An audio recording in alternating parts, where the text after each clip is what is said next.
अडीच तासात सॉरी तुमच्या 3 तासात तुम्हाला जवळपास 3200 ते 3400 शब्द लिहायचे, 600-700 ज्यादा शब्द, आणि त्याच्यात केस स्टडी एवढ्या लंब्या वाचायच्या डिस्क्रिप्टिव्ह, 5-10 मिनिट केस स्टडीला जातातच.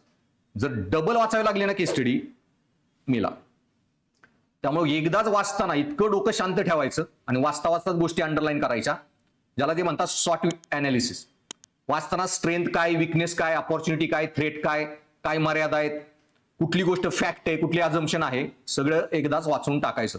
डबल केस स्टडी कडे जायचंच गरज पडली नाही पाहिजे. आणि महत्वाचे पॉईंट तिथं गोल करायचे पेपरवर लगेच, तर पेपर होईल. आणि आधी सांगितलंय, जर 2 केस स्टडी तुमच्या नाहीत ना सुटल्या, इंटरव्ह्यूचा कॉल येईल, पोस्ट मिळत नसते.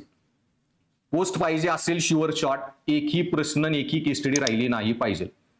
त्यामुळे जर 2 केस स्टडी राहिल्या, आता मागच्या वेळेस, आणि किती महागात पडतं मी सांगितलं ना, प्रिलियम नाही तुमच्या बऱ्यापैकी जणांची निघाली, कमी येत आहेत, काहींची बॉर्डरवर आहे, काही आहे, नॉट अ बिग डील.